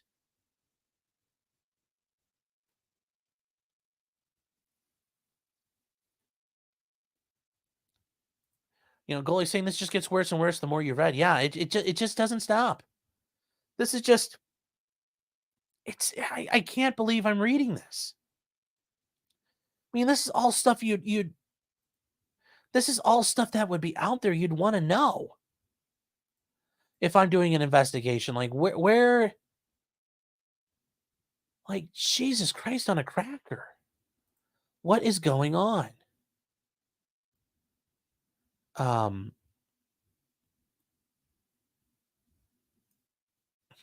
says, you spit on random girls? You don't? Charlie's saying, what case is this and where can I read that? This is the Delphi murders case out in Indiana. The guy's name is Richard Allen, who's been accused. And I forget where I got this from, but I need to look it up. And what am I getting?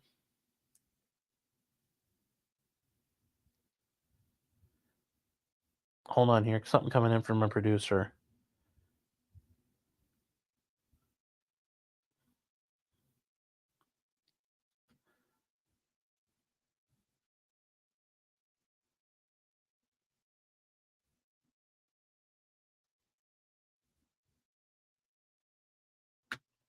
Wait, what? Hold on here.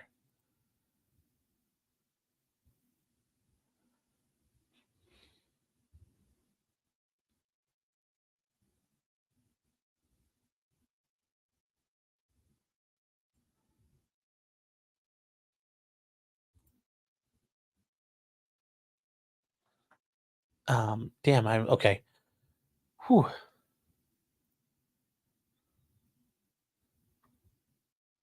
So it's just, this is disgusting.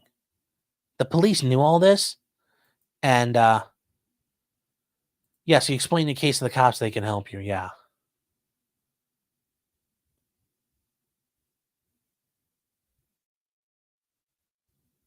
The producer is muted, yeah. Changing my shirt if I go off screen again. I'm not going to do that.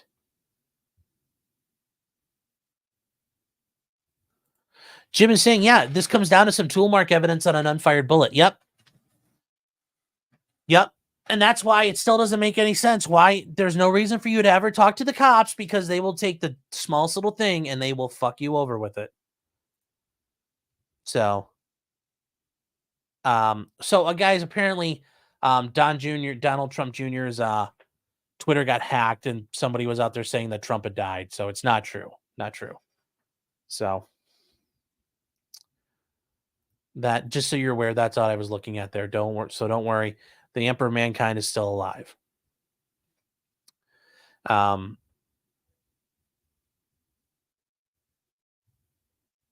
So anyways, we get to this guy, Brad Holder, who is the father of one of the boys dating the girl, said he told his ex-wife that Westfall and his people killed the two girls because one of their mothers was mixing with other people outside the mother's race. Oh, so we got some white supremacy angle stuff here. Can't have that miscegenation. So this might be racially motivated. Okay, well. That they have powerful friends.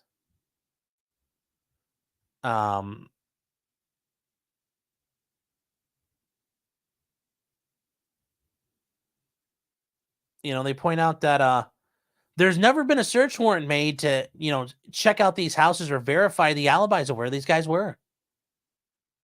I mean, what the fuck is going on with this case?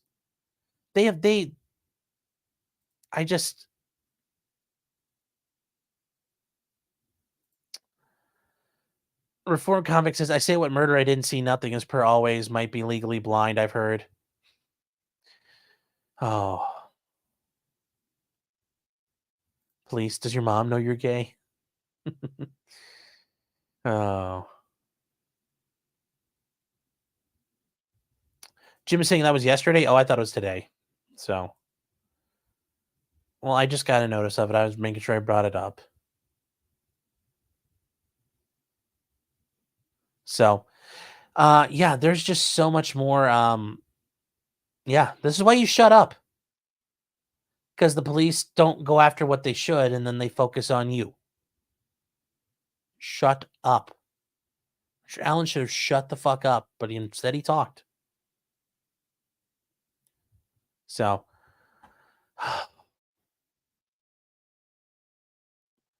yes, they're Bob Odenkirkist. Yes.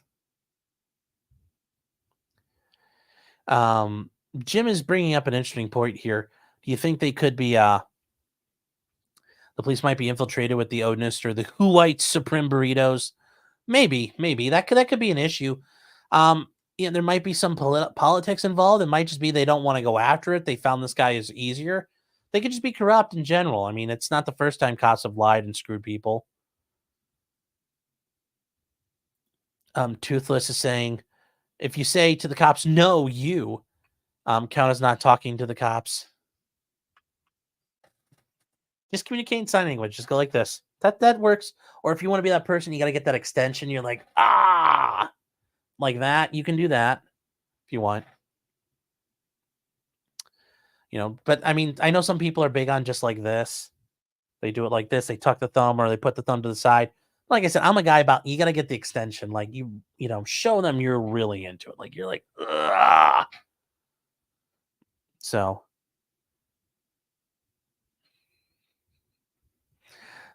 that is, that's kind of it, guys. So we've kind of caught up with everything tonight.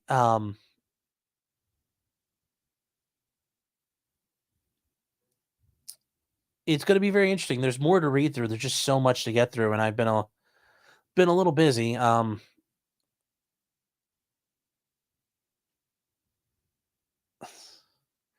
Yes, the black crippled gay Jewish Nazis from space did this. Yes. Oh. So, all right, guys. Well, we are kind of caught up. I want to thank everybody for being here. All of you out there. Apparently, the one person still over on Twitch. I'm surprised I'm still not dead over there yet. And everybody on Facebook and Twitter, and also everybody over in the Rumble Ghetto. Thank you so much. Let me see. What are you guys bringing up? What's this law self-defense thing? Oh yeah, was he trying to wave it down? Yes, I think that is so funny. So, with that said, though, I want to thank everybody. Guys, please, if you enjoyed this, like, share, subscribe if you're new. If you guys have not seen it, the interview, well, actually, it wasn't even an interview. I think it was a discussion, a discourse, rapport building that I did with Null today. I think it was great. I thought it was a lot of fun. I actually enjoyed it a lot. I think he said a lot of things that I don't think he's had the chance to say before, because I'm not going to lie, man. When he was on a tear, I'm just like, this is pretty cool. I enjoyed listening to him. So, if you guys haven't had a chance to hear it yet, it is available to listen to as well. If you guys like to, you can join us over at potentiallycriminal.locals.com. Once again, 1 month free with the promo code criminal. If you guys like it, we'll do in the after show. And if you guys are new, you can check that out and see if you like it. And if it's 1 month free, it doesn't cost you anything. Just the no, I'm not gonna make that joke. Never mind. It is free. This time there is a free lunch. So come by, listen to it. It should be a fun night tonight. And I want to say thank you to everybody over here on YouTube. Thanks everybody who chatted, everybody who commented. Thank you for everybody who super chatted. Thank you for the Rumble rants. And guys, until next time, just because you did it doesn't mean you're guilty. Unless you're Richard Allen and you talk to the goddamn cops because you're an idiot. Do not talk to the cops ever. This is what you get.